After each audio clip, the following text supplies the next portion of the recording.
Hello everyone, welcome back to the channel. Finally budget 2024 announced हो चुका है। काफ़ी कुछ चेंजेस इसमें किए गए हैं। यदि आप एक टैक्स पेयर हैं, इनकम टैक्स रिटर्न फाइल करते हैं, तो ये बजट आपके लिए काफ़ी इम्पॉर्टेंट हो सकता है। तो फाइनेंशियल ईयर 24-25 के लिए, जिसका कि असेसमेंट ईयर 25 और 26 है, इसमें क्या क्या बदलाव किए गए हैं, ये जो बदलाव होंगे वो फाइनेंशियल ईयर 24 और 25 के ऊपर अप्लाई होंगे।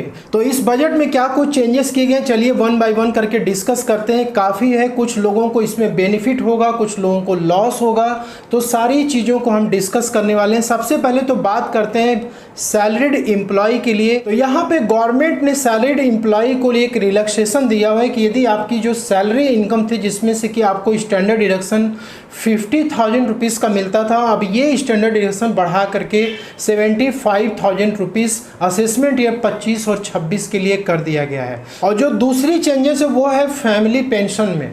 तो पहले क्या होता था कि 15,000 रुपये का स्टैंडर्ड डिडक्शन फैमिली पेंशन वालों को मिल जाता था, लेकिन अब ये डिडक्शन बढ़ा करके 25,000 रुपये तक कर दिया गया है। जो भी आपकी पेंशन होगी उसमें से अब 25,000 रुपये आपको डिडक्शन मिलेगा, और उसके बाद जो इनकम बचेगी उस पे जो है टैक्स आपको पे करना पड़ेगा। इसके अलावा दोस्तों, जो लोग शेयर मार्केट और म्यूचुअल फंड में इन्वेस्टमेंट करते हैं, सेलिंग वगैरह करते हैं, ठीक है, प्रॉफिट कमाते हैं, लॉस कमाते हैं, जो भी करते हैं, इसमें भी चेंजेस यहाँ पे किया गया है।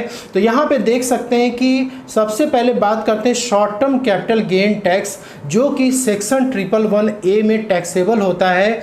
ये जो है पहले 15% का हुआ करता था, लेकिन अब फाइनेंशियल ईयर 24 और 25 में ये बढ़ा करके 20% कर दिया गया। जो दूसरा है दोस्तों वो है long term capital gain tax. तो पहले क्या होता था कि 10% के रेट से आपको टैक्स पे करना पड़ता था, लेकिन अब ये फाइनेंशियल ईयर 24 और 25 से 10% से बढ़ा करके 12.5% कर दिया गया है। मतलब कि एक्स्ट्रा आपको 2.5% का टैक्स लॉन्ग टर्म के केस में आपको पे करना पड़ेगा। अब यहाँ पे इसको थोड़ा सा हम समझ लेते हैं कि long term short term capital gain tax होता क्या है। म्यूचुअल फंड और स्टॉक मार्केट के केस में तो आप कोई भी एसेट्स, यानी कि कोई भी का मतलब हो गया कि म्यूचुअल फंड और शेयर जो भी आपने खरीदा हुआ है, यदि आपने उसको 1 साल के अंदर यदि आपने बेच रखा है, तो उस केस में आपको शॉर्ट टर्म कैपिटल गेन होगा। मतलब कि जो अमाउंट आप रिसीव करेंगे, जैसे कि आपने जो परचेस करा था और जो अमाउंट आप रिसीव करेंगे,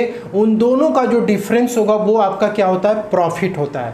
तो ये जो प्रॉफिट कहलाएगा वो शॉर्ट टर्म कैपिटल गेन कहलाएगा। और पहले क्या होता था कि 15% का यहाँ पे टैक्स आपको पे करना पड़ता था, लेकिन अब क्या होगा कि ये जो है 20% हो चुका है। वहीं पे यदि आप अपने म्यूचुअल फंड और शेयर मार्केट को आप 1 साल के बाद यदि बेचते हैं, तो उस केस में यहाँ पे लॉन्ग टर्म कैपिटल गेन होता है। लेकिन लॉन्ग टर्म कैपिटल गेन के केस में क्या होता था कि पहले 10% का टैक्स आपको देना पड़ता था, लेकिन अब 12.5% देना पड़ेगा। लेकिन यहाँ पर भी आपको क्या मिलता था, छूट मिलता था, एग्जेम्पशन मिलता था।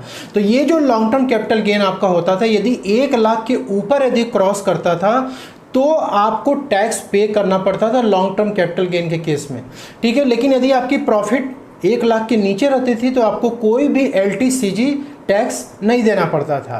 तो दोस्तों, अब एक बहुत ही खुशखबरी की बात यह है कि गवर्नमेंट ने क्या किया हुआ है, ये जो 1 लाख रुपए का आपको एग्जेम्पशन मिलता था, इसको बढ़ा करके 1,25,000 रुपये कर दिया गया है। मतलब कि यदि आपका लॉन्ग टर्म कैपिटल गेन जो है म्यूचुअल फंड और शेयर को बेचने से यदि होगा 1,25,000 के ऊपर यदि क्रॉस करेगा, तो उस केस में आपको 12.5% का टैक्स पे करना पड़ेगा। तो ये जो रेट है 12.5% लॉन्ग टर्म के केस में सारे एसेट्स पे ये अप्लाई होगा, चाहे कोई भी एसेट्स हो, लेकिन इंडेक्सेशन बेनिफिट नहीं मिलेगी। इसके बाद नेक्स्ट है, जो लोग फ्यूचर एंड ऑप्शंस में ट्रेडिंग करते हैं उनके लिए थोड़ी सी दुख की खबर है, क्योंकि यहाँ पर गवर्नमेंट ने जो सिक्योरिटी ट्रांजैक्शन टैक्स होता है इसमें भी चेंजेस किया हुआ है। और फ्यूचर एंड ऑप्शंस में लोग 90% लोग जो है लॉस ही करते हैं। और यहाँ पे एक लॉस और उनको देखने को मिलेगा कि STT जो है पे उनको अब ज़्यादा करना पड़ेगा।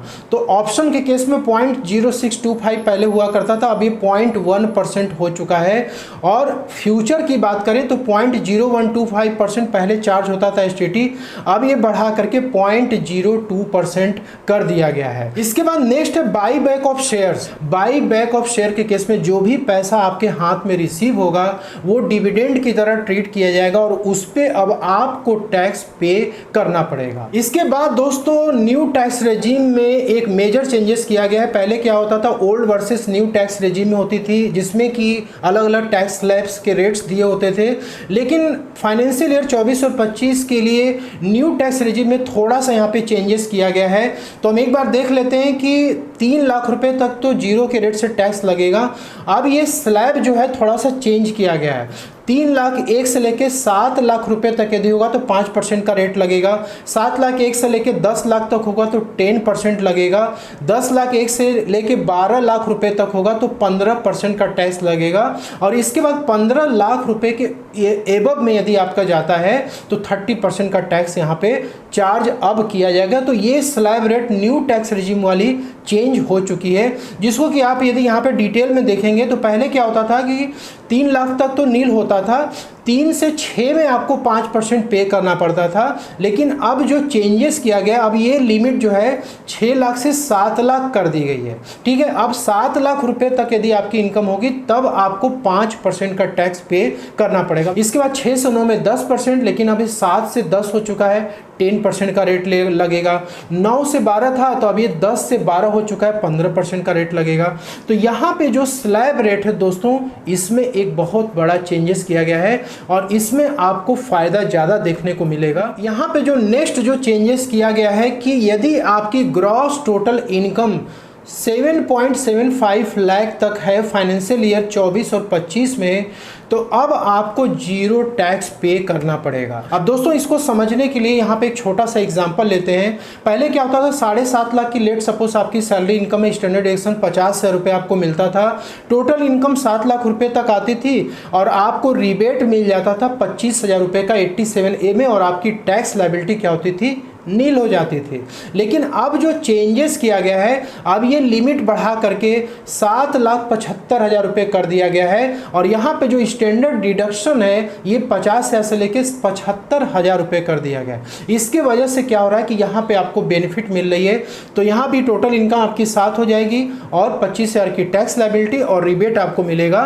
तो इस केस में यहाँ पे जो टैक्स लायबिलिटी हो जाएगी नील हो जाएगी। ओल्ड टैक्स रेजिम की यदि बात करें तो बजट में कोई भी चेंजेस ओल्ड टैक्स रेजिम में नहीं किया गया। तो यदि आपको काफ़ी सारे डिडक्शंस आपको क्लेम करने हैं, आप ओल्ड टैक्स रेजिम के साथ जाना चाहते हैं, तो आप यहाँ पे देख सकते हैं कि जो स्लैब पहले था वही स्लैब है, इसमें कोई भी बदलाव नहीं किया गया है। तो दोस्तों यहाँ पर क्या है, कुछ मेजर चेंजेस हमने डिस्कस किया। इसके अलावा भी काफ़ी सारे चेंजेस बजट 2024 में किए गए हैं।